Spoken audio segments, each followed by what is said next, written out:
मित्रों नमस्कार। ज्ञान मास्टरमाइंड में आपका स्वागत है। मित्रों आपको हम भारतीय विरासत, भारतीय संस्कृति और हिंदू संस्कृति के बारे में बहुत सारी चीजें बताते हैं। लेकिन मित्रों आपकी तरफ से बहुत उत्साह हमको नहीं मिलता है, तो उसके कारण बड़ी निराशा होती है। आपसे आग्रह है कि अगर अभी तक आपने चैनल सब्सक्राइब नहीं किया तो तुरंत कर दीजिए और ज़रूर देखिए। अगर हमारे पास 800-900 जो भी हमारे सब्सक्राइबर हैं, तो 900 लोगों को एक बार वीडियो ज़रूर देखना चाहिए और नहीं देखेंगे तो फिर हमारे पास भी बंद करने के अलावा कोई चारा नहीं बचेगा। आप चाहते हैं कि आपके पास भारतीय संस्कृति की जानकारी है, उसके रहस्यों के बारे में पता चले, तो ज़रूर इस चैनल को सब्सक्राइब कीजिए। और आज हम बात करेंगे कि कोई देवता है और देवता का जो राजा होता है, उसकी पूजा क्यों नहीं होती? तो डॉक्टर साहब ये देवता कौन है और इनकी पूजा क्यों नहीं होती है? ज़रा इसका खुलासा कीजिए, इसका जो रहस्य है, उसको से पर्दा हटाइए। देखिए, देवताओं के राजा जो है देवराज इंद्र है, इसीलिए वो देवराज इंद्र कहे जाते हैं। जैसे हमारे यहाँ शासन चलाने की एक व्यवस्था है, वैसे देवताओं में भी एक शासन चलाने की व्यवस्था है। हमारे देश में शासन का शासनाध्यक्ष जो होता है वो प्रधानमंत्री होता है। अमेरिका में राष्ट्रपति होता है, कहीं चांसलर होता है, कहीं कोई कुछ होता है। ऐसे ही जो देवराज इंद्र की या तो देवताओं का शहर है, जिसे हम स्वर्ग कहते हैं, जिसकी राजधानी अमरावती है, जिसे इंद्रपुरी भी बोला जाता है, उसका राष्ट्राध्यक्ष इंद्र होता है। दरअसल इंद्र एक पदवी है, इंद्र एक व्यक्ति नहीं, इंद्र एक पदवी है, वो राजा है। और वो उस आसन पर जो बैठता है, जैसे कि भारत का अगर प्रधानमंत्री आज नरेंद्र मोदी हैं, कल कोई दूसरा अगर उस कुर्सी पर बैठेगा तो भारत का प्रधानमंत्री होगा। ऐसे ही इंद्रपुरी में स्वर्ग की सत्ता पर जो बैठता है कुर्सी पर, तो वो जो है इंद्र कहलाता है। और ये इंद्र समय समय पे बदलते रहते हैं। ऐसा नहीं कि जो आज इंद्र हैं वो कल बने रहेंगे। मतलब ये जो पंचदेव है, इन्हीं में बारी बारी से बदलते हैं? नहीं, पंचदेव नहीं, इंद्र की व्यवस्था अलग होती है। और दरअसल क्या है कि हमारे यहाँ 5 साल में सत्ता बदल जाती, चुनाव हो जाते हैं, लेकिन इस ब्रह्मांड में जो ब्रह्मांड की जो आयु है उसमें 14 मनवंतर बताए गए। उन 14 मनवंतर में हर मनवंतर का एक जो राजा होता है वो इंद्र बनता है। मतलब एक राजा जो है, एक इंद्र जो है, उसको एक मनवंतर के लिए चुना जाता है।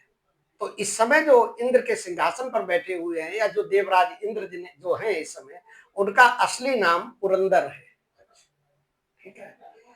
इनकी पत्नी का नाम जो है, पत्नियां तो बहुत है, 32 रानियां हैं, बहुप्रथा की परंपरा है वहां पर देवताओं में। और इंद्र देवराज जो इस समय इंद्र हैं, जो पुरंदर हैं, उनकी 32 रानियां हैं, लेकिन मुख्य पटरानी इनकी सची बोली जाती है। और जो सवाल आपका था वो उस पर मैं बताऊंगा आपको कि इतने उच्च पद पर बैठने वाला व्यक्ति, अतः सूर्य देव की पूजा होगी, शनि देव की पूजा होगी, वरुण देव की पूजा होगी, चंद्रदेव की होगी, सबकी पूजा होगी, लेकिन जो इनके नेता हैं, जो इनके लीडर हैं, जो इनके राजा हैं इंद्र, उनकी पूजा नहीं की जाती। क्यों नहीं की जाती है, ये बड़ा भारी सवाल है कि ऐसी क्या कमियां थी। तो वो कमियां मैं आपको बताऊंगा कि इनकी जो चारित्रिक दोष हैं, जो इनके आचरण हैं, जो इनका अहंकार है, जो इनका सत्ता के प्रति लोलुपता है, इन सारी वजहों से जो है इन्होंने उस पद को भी एक तरीके से गर्त में डाल रखा है। हम और जितने हमारे सीरियल बन रहे हैं उन सीरियलों में तो इंद्रदेव को विलन ही दिखाते हैं नॉर्मली। बेसिकली देखिए, इंद्रदेव वास्तव में देखा जाए तो एक विलन की ही भूमिका में है, और ऐसा खलनायक जिसने समय समय पर हर अच्छे काम में टांग अड़ाई। उनको खतरा होता है कि मेरी कुर्सी में चली जाए।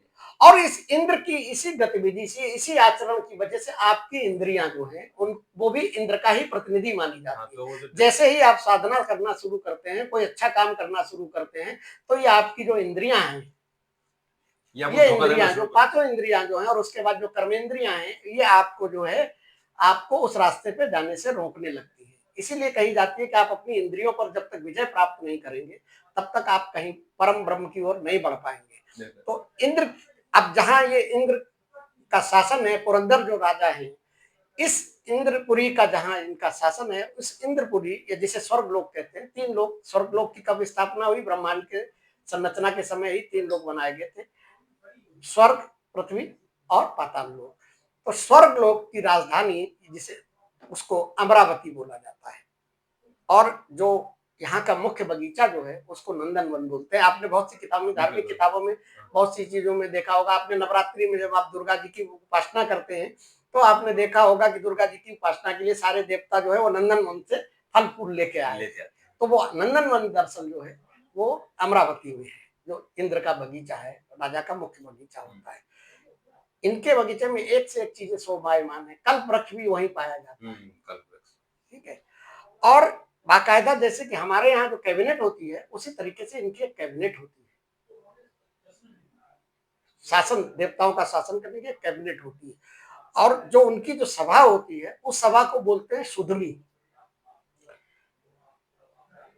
ब्रह्मा जी का वरदान मिला हुआ है कि इंद्र की कुर्सी पर जो लोग बैठते हैं, एक तो वो अजर अमर होते हैं, और दूसरे क्या है कि उनका वो जैसे होते हैं उनके शरीर पे आयु का प्रभाव नहीं पड़ता है, कोई शारीरिक समस्या उनको नहीं आती। एक मनवंतर तक वो वैसे रहेंगे, एक मनवंतर के बाद उनका जो है अस्तित्व खत्म हो जाएगा और वो इंद्र की कुर्सी से हटा दिए जाएंगे, उनकी जगह पे दूसरा इंद्र बैठेगा, जैसे कि अभी इस समय जो है पुरंदर बैठे हुए हैं। और चूंकि पूरी ब्रह्मांड की सत्ता का संचालन होना है तो जगत जननी जगदम्बा ने इस संचालन के लिए सारी व्यवस्थाएं बनाई हुई। अब देवताओं का जो व्यवस्था है, जो स्वर्ग लोक है, उसकी भी व्यवस्था है। अब उस व्यवस्था में कहीं कोई मार्ग निर्देशन लेना होता है या कोई सलाह लेनी होती है या कोई कष्ट आता है तो फिर आखिर ये लोग कहाँ जाते हैं? तो इनको भी पहुंच दी गई। जैसे कि हमारे यहाँ अगर प्रधानमंत्री को कोई समस्या है तो राष्ट्रपति के पास जाएगा, किसी मुख्यमंत्री को समस्या है तो वो प्रधानमंत्री के पास जाएगा। ऐसे ही अगर स्वर्ग लोक में कोई समस्या होती है तो उनको आगे कहाँ जाते हैं? आपने हमेशा पढ़ा होगा कि जब भी देवताओं पर संकट आया तो इंद्र भागे भागे कहाँ पहुंचते हैं? या तो ब्रह्मा जी के ब्रह्मलोक में पहुंचेंगे, या वैकुंठ लोक में कहाँ पहुंचेंगे? भगवान विष्णु का, और या फिर कैलाश पे शिव जी के पास जाएंगे। तो ये इनको सुविधा दी गई है ब्रह्मांड की रचना के समय, ये कभी भी इनको जगत जननी, हाँ, इनको एक्सेस मिला हुआ है कि ये अगर कोई ऐसा संकट आता है तो भाई देवताओं को संकट आएगा तो कौन लेके जाएगा उनकी बात।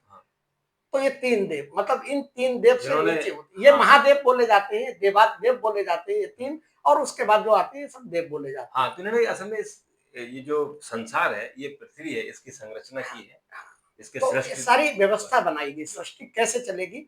ऐसा नहीं कि हमारी पृथ्वी पर सृष्टि के लिए ही व्यवस्था बनाई गई है, सब कुछ पाताल लोक के लिए भी बनाई गई है और देवलोक के लिए भी बनाई गई है। इनके जैसे कि इनके यहाँ इनके राज पुरोहित नहीं बोला जाता है। पृथ्वी पर अगर किसी राजा का कोई पुरोहित होता है तो उसको राज पुरोहित बोलते हैं, गुरु होता है उसको राज पुरोहित बोलते हैं। लेकिन यहाँ पर राजगुरु की संज्ञा दी जाती है, और देवताओं के राजगुरु आपको पता है बृहस्पति देव। राजकाज कैसे चलेगा उसमें सलाह देते। और मैंने एक बार आपको विश्वामित्र जी के बारे में बताया था कि इंद्र जो है भोग विलास में इतना डूब गए कि सारे ब्रह्मांड की, सारे नक्षत्रों की जो कैबिनेट, जो इनकी सभा जो होती है, जो सुधनी जिसे बोलते हैं, वो सभा नहीं हो पाई थी। तो ये फिर हुआ कि महादेव जी को इस पर गुस्सा आई और उन्होंने फिर विश्वामित्र जी को बोला, नारद जी को बोला, और नारद जी ने विश्वामित्र जी से जाके कहा कि इंद्र जो है ऐसा भोग विलास में डूब गए हैं और इस समय जो है राजा बलि चढ़ाई करने के लिए तैयारी कर रहा है, इनको जो है संभाल के जरा इनको जाके सुधारो जाके। तो वो जो याद हुआ आपको, वो माला फेंक दी गई थी, वो सारी घटनाक्रम वही था। तो समय समय पे इनको सुधारने के लिए भी वहीं से वैकुंठ से, ब्रह्मलोक से, कैलाश पर्वत से इनको दिशा निर्देश दिए जाते हैं। तो ये इनकी होती है। अब देखिए इनके पूजा बंद करने के पीछे जो है वो बहुत से ढेर सारे कारण हैं। प्रत्येक मनवंतर में एक इंद्र होता है। जब एक मनवंतर का अंत हो जाएगा, वैवस्वत मनवंतर का अंत होगा, तो उसके बाद अगला जो आएगा वो अर्क सावर्णी मनवंतर के नाम से आएगा, जैसे हमारे शास्त्रों में लिखा हुआ। और उसमें जो इंद्र पुरंदर के बाद जो इंद्र बनेंगे वो उनका नाम बाली होगा। और ये बाली कौन है? ये बाली वही है बलि, बलि, प्रहलाद के पौत्र बलि, जो राजा बलि जो अजर अमर है, हाँ। इनको मिला हुआ। अभी जो पैताल लोक में रहते हैं वो इसके जो है अगले इंद्र होंगे, जब भगवान विष्णु के अनन्य भक्त। हाँ, जब अर्क सावर्णी मनवंतर आएगा, अभी वैवस्वत मनवंतर चल रहा है, इसके बाद अर्क सावर्णी आएगा, तब वो जो है बाली बनेंगे। तो बाली इंद्र बनेंगे? हाँ, उनको इंद्र की अच्छा। पदवी जाएगी, ये तय है, व्यवस्था तय है अच्छा, कि इनके व्यवस्था बाद तय। किसको बनाना है। ठीक। अब देखिए, इंद्र देव की पूजा इसीलिए नहीं की जाती है कि इंद्र देव के अंदर एक तो चारित्रिक दुर्बलता, भोग विलास में डूबे रहना, दूसरे क्या है कि इंद्र देव ने हमेशा साजिश का सहारा दिया, मतलब छल कपट किया, और ये बेसिकली विशेषता किसी व्यक्ति की नहीं है, ये उस कुर्सी के साथ जुड़ी हुई है। उस कुर्सी पे जो बैठेगा वो यही सब काम करेगा। अब जो इस समय जो हमारे इंद्र हैं, पुरंदर साहब हैं, उन्होंने देखिए कितने लोगों के साथ कैसे छल किया। छल कपट जो है ना, ईर्ष्या, ये इस कुर्सी के विशेष गुण हो गए हैं, और इसी वजह से पूजा नहीं की जाती। आपको याद, महर्षि गौतम और अहिल्या का प्रसंग आपको याद होगा। महर्षि गौतम की पत्नी अहिल्या जो थी, वो जब सरोवर में जल लेने गई थी और बहुत सुंदर थी, तो इंद्रदेव उन पर मोहित हो गए। इंद्रदेव की प्रॉब्लम क्या है कि वो तीनों लोकों पे राज करते हैं, देवलोक पे, पृथ्वी लोक पे और उसमें पाताल लोक पे। तो वहां तो भोग विलास के लिए अप्सराएं हैं, तमाम मेनका, रंभा, ये दुनिया भर की। उसके बाद भी उनका नहीं मन भरता है तो वो यहाँ पृथ्वी पर भी यही सब ड्रामा करते हैं। तो यही काम उन्होंने क्या किया कि महर्षि गौतम की पत्नी अहिल्या पे मोहित हुए और ब्राह्मण का, और उन्होंने गौतम ऋषि का रूप धारण कर लिया और उनके साथ संबंध बना लिए। अब ये जब पता चला, महर्षि गौतम ध्यान में बैठे हुए, तो उनको समझ में आ गया, उन्होंने बहुत क्रोध आया, और क्रोध आने के बाद उन्होंने इंद्र को श्राप दिया कि तुम्हारी हजारों आंखें होंगी शरीर पे, आंख ही आंख होगी। और पत्नी अहिल्या को जो है उन्होंने पत्थर का शिला बना दिया, जिसका कि बाद में उद्धार जो है राम जी ने किया था। ऐसे ही देखिए, ये मानव जनित जो दुर्बलताएं हैं जो मनुष्यों में होती हैं, यहाँ तमाम जो आलोचनाएं करते हैं कि मनुष्यों में ये कमी, मनुष्यों में वो कमी, आप समझिए देवताओं में भी उसी तरीके की कमियां होती है। देवराज इंद्र के अंदर भी भय बहुत रहता था, बहुत डर रहता था कि कोई उनकी सत्ता पे अधिकार न कर ले। बहुत सत्ता लोलुप है, वो नहीं चाहते कि जब तक जितना हमारा है उतने में हमें अधिकार करना है। तो जब मेघनाद का जन्म हुआ और रावण ने जिस तरीके से, अपने प्रकांड विद्वान था, उसने अपने योग बल से जिस तरीके से ग्रहों की संरचना की, तो उसके बाद ये माने जाने लगा कि वो अजय हो जाएगा। तो उस समय फिर इंद्र ने छल किया। इंद्र को लगा कि हमारा जो इंद्र का जो सिंहासन है वो डोल जाएगा और उस पर मेघनाद जो है कब्जा कर लेगा। और इन्होंने, इंद्र ने उसकी मृत्यु की योजना बनाई कि इससे पहले कि वो इतना शक्तिशाली हो तो उसकी मृत्यु, उसको मारने का प्लान किया। लेकिन इंद्रजीत तो इंद्रजीत था, उसने इंद्र को पराजित कर दिया। इसीलिए वो इंद्रजीत उसका नाम पड़ा। हाँ। मेघनाद का नाम इंद्रजीत इसलिए पड़ा, पराजित नहीं किया, बांध के ले आया, बांध के लंका ले आया। हाँ, और पूरे ब्रह्मांड की व्यवस्था डोल गई। तो ब्रह्मा जी को हस्तक्षेप करना पड़ा, क्योंकि वो ब्रह्मा जी का बहुत बड़ा भक्त था। तो ब्रह्मा जी के हस्तक्षेप के बाद उसने इंद्र को छोड़ दिया था। बाकी सनी फनी को तो कैद करके ही रखा था इंद्र पे। ऐसे इंद्रदेव का एक और प्रसंग आता है, जब उन्होंने एक बार और छल किया। छल तो अच्छी भाषा में होती है, अगर आज की भाषा में हो तो साजिश करते हैं। छल तो वो देवताओं की भाषा की वजह से छल बोला जाता है। महर्षि विश्वामित्र की तपस्या भंग करने के लिए उन्होंने अप्सरा मेनका को भेजा, और मेनका को भेजा, और मेनका ने उनकी तपस्या को भंग भी कर दिया। बाद में महर्षि विश्वामित्र जी को जब पता चला, तो फिर से उन्होंने कठिन तपस्या की और उन्होंने इंद्र को दंडित किया। एक बार नहीं, कई बार दंडित किया। ऐसे ही एक बार नहुस को इंद्रपद देने की बात आई। जब वृत्तासुर का वध हुआ, उसके बाद इंद्र ने स्वर्ग को छोड़ दिया। पुरंदर जो इंद्र है, देवताओं ने क्या किया, वही कुर्सी खाली नहीं रह सकती थी, तो उन्होंने वैकल्पिक तौर पे राजा नहुस को और राजा नहुस कौन थे? राजा नहुस जो थे वो महादेव के दामाद थे। अच्छा। भगवान की एक पुत्री का नाम है महादेव और पार्वती की अशोक सुंदरी। हाँ। उनकी शादी हुई थी राजा नहुस से। तो उनको इंद्र बनाया गया, उनको बनाया गया क्योंकि उनका उनका टर्न आ गया। टर्न नहीं आया था इनकी वजह से, अच्छा। वैकल्पिक तौर पे बनाया गया क्योंकि इनको ये वहां से इन्होंने हटा दिया गया था। लेकिन जैसे ही नहुस इंद्र की कुर्सी पर बैठे, नहुस को फिर उनको दिमाग घूम उनको गया। अहंकार हो गया। हाँ। और उनको अहंकार हो गया, और चूंकि जो पुरंदर थे उनको ये बात खराब लग रही थी कि भाई हमारी कुर्सी पे आके कोई दूसरा आदमी बैठ गया, तो उसने फिर उन्होंने साजिश की। और साजिश करने के बाद उन्होंने क्या किया कि नहुस को ये योजना दी कि भाई तुम कहो कि तुम्हारी पालकी जो है, तुम इंद्र हो, तुम्हारी पालकी ऋषि ढोएंगे, क्योंकि ऋषि सर्वोच्च माने जाते हैं। और उसके बाद ये जब उन्होंने किया तो ऋषियों को क्रोध आया, और ऋषियों ने क्या किया कि श्राप दे दिया और उनको सांप बना दिया। ये अलग बड़ी रोचक कहानी है। महादेव के दामाद को सांप बना दिया, राजा नहुस को सांप बना दिया। बाद में खैर उसका वो निवारण हुआ, और उसके बाद यही पुरंदर जो थे, जो आज के इंद्र हैं, ये फिर से सिंहासन पे आ गए। ऐसे ही महाभारत का जब युद्ध हुआ तो कवच कुंडल इंद्र ले गए, किसके? कर्ण के। वहां भी इन्होंने साजिश, क्योंकि कवच कुंडल रहते हुए कर्ण को कोई पराजित नहीं कर सकता, और वहां पे इन्होंने जो है कवच कुंडल मांग लिया, और उसके बाद जो है उसका वध हुआ। हाँ, क्योंकि अर्जुन को उनको दत्तक पुत्र माना जाता है। हाँ, और प्रहलाद ने जब तपस्या की थी तो इन्होंने साजिश रची थी कि उसकी तपस्या भंग हो जाए। हाँ, प्रहलाद के बता तो रहे ना, जिसने तपस्या की, जिसने उच्च मार्ग को प्राप्त किया, और उसके पीछे इनका केवल एक ही डर था कि अगर ये उच्च स्तर पे पहुंच गया तो मेरी कुर्सी बची रहेगी। अपनी कुर्सी बचाने में इंद्र लगे रहते हैं। हाँ, ठीक है, और उसकी वजह से हाँ, अगर आप शिव पुराण पढ़ें, और या आपने सीरियल भी देखा होगा, टीवी सीरियल देवों के देव महादेव, उसमें पूरे सीरियल में हर जगह विलन केवल इंद्र को बताया गया है।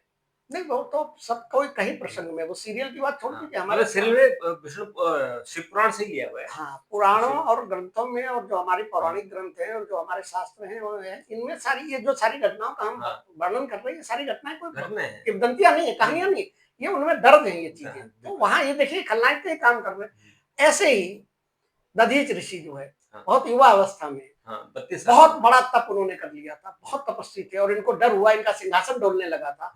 तो इन्होंने क्या किया कि एक योजना बनाई, और योजना बना के वृत्तासुर को मारने के नाम पे उनका जो है उनके प्राण ले लिया, और उनकी हड्डियां से वज्र बना दिया।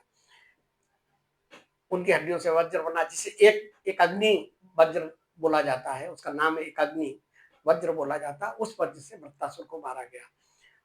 और मजे की बात यह थी कि इन्हीं के पुत्र जो पिपलाद थे, उनका इन्होंने ध्यान नहीं रखा। जो वादा किया गया था वो वादा, क्योंकि दधीच ऋषि के मृत्यु के साथ ही उनके जो पिंड था उसके साथ ही उनकी पत्नी भी सती हो गई थी, तो छोटा बच्चा, और वो छोटे बच्चे को उसमें पीपल में रखना पड़ा था। लेकिन इन्होंने उसका ये दायित्व तो नहीं समझा कि इस आदमी ने पूरा जीवन हमें दे दिया है, उसके बच्चे का पालन पोषण करे, तो उसको पीपल ने किया था, इसीलिए उनको ऋषि पिपलाद बोला है। और वो इतने बड़े ऋषि हुए थे, बहुत बड़े ऋषि। अब देखिए आप द्वापर में आइए। द्वापर में क्या हुआ कि मथुरा वृंदावन में लोग इंद्र की पूजा करते थे। भगवान कृष्ण ने कहा कि इंद्र की पूजा बंद कर दो, पूजा उसकी करो कि जो आपके कोई काम आए। इस गोवर्धन की पूजा करो। तो इंद्रदेव नाराज हो गए, और नाराज होकर उन्होंने बड़ी भारी बारिश करवा दी, तमाम चीजें करवा दी। नतीजा क्या हुआ? भगवान श्री कृष्ण ने गोवर्धन उठा लिया, उस पर उठा के, और इंद्र का घमंड तोड़ दिया, और इनका अहंकार तोड़ना पड़ा। इसीलिए देखिए इंद्र के साथ जो इनकी कमजोरियां हैं, उसकी वजह से लोग इनको पूजा नहीं करते, क्योंकि पूजा का मतलब ये होता है कि जो आदमी श्रद्धेय हो। हमारे आपके समाज में भी हम उसी को श्रद्धा की भाव से देखते हैं जिसका दामन एकदम बेदाग हो, जो निश्चल हो, सत्य बोलने वाला हो, जिसका आचरण बहुत पवित्र हो, जिसका मन पवित्र हो, जो हिंसा नहीं करता हो। उसी व्यक्ति को हम लोग श्रद्धा से देखते हैं। तो देवताओं में भी यही स्थिति है, इसलिए पूजा नहीं की जाती है, क्योंकि एक तो इनका जो विशेष गुण है वो ईर्ष्या का है। जितने भी ऋषियों ने तपस्या की, उन्हें उनके संग साजिश की और उन्हें भटकाने की कोशिश की, उनकी वो तपस्या को भंग करने की कोशिश की। दूसरी काम वासना, भोग विलास में रहना, अहल्या उर्वशी तमाम, रंभा मेनका, हाँ, है ना, इतनी तमाम। सारी उन्होंने हाँ। पाली हुई है तीसरा अप्सराएं। अहंकार, अपने पद और शक्ति का दुरुपयोग समय समय पे किया। अहंकार बहुत, कि हम देवराज इंद्र हैं तो हम ऐसा करेंगे, तो हम वैसा करेंगे, और हम हमें को सब कुछ चाहिए।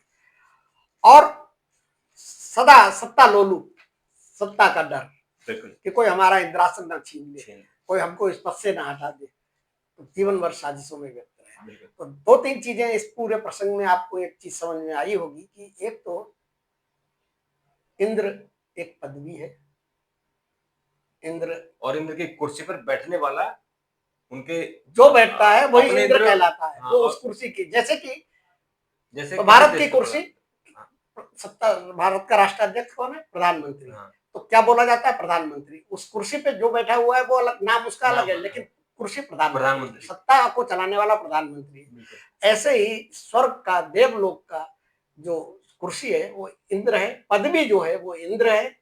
उस पे इस समय पुरंदर बैठे हुए हैं। अगला जो मनवंतर आएगा उसमें जो है राजा बाली बैठेंगे। और इस तरीके से ये व्यवस्था जो है, 14 मनवंतर होते हैं एक ब्रह्मांड में, और 14 इंद्र होते हैं, 14 इंद्र होंगे। और बारी बारी बारी बारी से उनको बनाया जाएगा। ऐसा नहीं कि किसी एक को बना दिया गया और कोई उसके बाद जो है दूसरा पहुंच बना दिया। तो मुझे लगता है कि डॉक्टर साहब, मैंने तो बहुत सारी चीजें मैंने पहली बार सुनी है। अब मैं एक चीज और बताऊं आपको, इस चीज कि जो इस समय इंद्र है ना, इससे पहले 5 इंद्र और रह चुके हैं। यानी 14 में से 5 बीत चुके हैं। हाँ, क्योंकि छठा मनवंतर चल रहा है ना। हाँ, छठा। तो उस 5 में कौन कौन थे? हाँ। उनमें जो थे, यज्ञ थे, विपचिश्व थे, सीबी थे, विधु थे और मनोज थे। अब इन पुरंदर के बाद जो आएंगे वो बाली होंगे, वो अगले वाले बाली होंगे। बाली के बाद सारी व्यवस्था बनी हुई है। बाली के बाद अद्भुत होंगे, अद्भुत के बाद शांति, अच्छा, वो बनेंगे, विष बनेंगे, ऋतुधाम बनेंगे, देवास्पद बनेंगे और सुचिर। ये लोग जो इंद्र के पद पर बैठेंगे। इनका सबका जो है निर्णय हो चुका, सारी व्यवस्था पूरी सेट है, बस वो टर्न जैसे उनका आएगा। हाँ। और एक इंद्र की आयु कितनी है, मतलब कार्यकाल कितना है? इंद्र की आयु नहीं, इंद्र का कार्यकाल कितना, जैसे कि भारत के प्रधानमंत्री का कार्यकाल जो है कितना, 5 साल होता है। तो इंद्र की कुर्सी पे बैठने वाले व्यक्ति का कार्यकाल जो है 43,20,000 साल है। मतलब एक हम गिनती भी नहीं कर सकते। हाँ, 43,20,000 साल कार्यकाल होता है एक इंद्र का। ठीक है, 5 इंद्र जो है पहले वो जा चुके, कर चुके हैं शासन। छठे ये चल रहे हैं हमारे, और अंदर साहब चल रहे हैं, और बाकी जो है फिर 8 आएंगे। और फिर उसके बाद फिर ब्रह्मांड खत्म होगा, फिर से ब्रह्मांड की रचना होगी, फिर से सारे 3 लोग बनेंगे, फिर क्रम चलता रहेगा। इस तरीके से ये क्रम चल रहा है। और ये क्रम तो चूंकि जिसको हम कहते हैं कि ईश्वर की देन है, और ये जो भगवान विष्णु, भगवान, दरअसल देखिए क्या है ना, देवलोक की जो राजधानी है अमरावती, उसी को स्वर्ग कहा जाता है, वही स्वर्ग है। और उसके बारे में फिल्मों में जो दिखाया गया है, जितना महिमा मंडन और उसको ऐसा अद्भुत नगरी दिखा रहे हैं। अभी भी देखिए, अभी भी हम लोग, आप बोलचाल में कहते हैं ना कि जापान की राजधानी टोक्यो स्वर्ग की तरह है, अमेरिका की राजधानी वाशिंगटन जो है स्वर्ग की तरह है।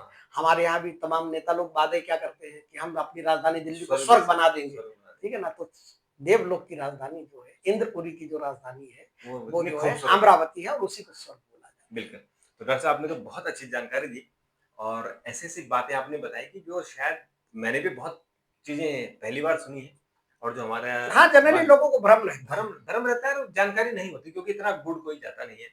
और जो हमारे युवा वर्ग है वो तो इस तरह पढ़ता ही नहीं है, उसको स्क्रॉल करने का आजकल लगा हुआ है। तो अपने बच्चों को जरूर भेजिएगा, ताकि उनको ये जानकारी मिल सके। ये नई नई जानकारी तो सब अवेलेबल है, और ये सदियों से जानकारी है, लेकिन ये आपके सामने परोसी गई है। इसका जरूर लाभ उठाएं। और अगर आपको, आपके पास भी कोई जानकारी हो, तो जरूर आप कमेंट बॉक्स में लिखिए, हम उस पर और रिसर्च करके और आपके लिए प्रोग्राम लेकर आएंगे। तो डॉक्टर साहब, आपने बात की, आपका बहुत बहुत धन्यवाद।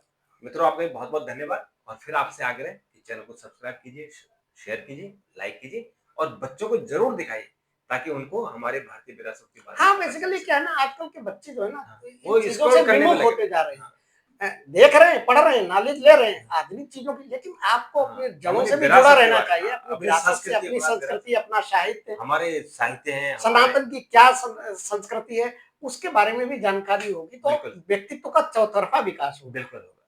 तो आपका बहुत-बहुत धन्यवाद। कल एक वीडियो के साथ फिर आपसे मुलाकात होगी। तब तक के लिए नमस्कार।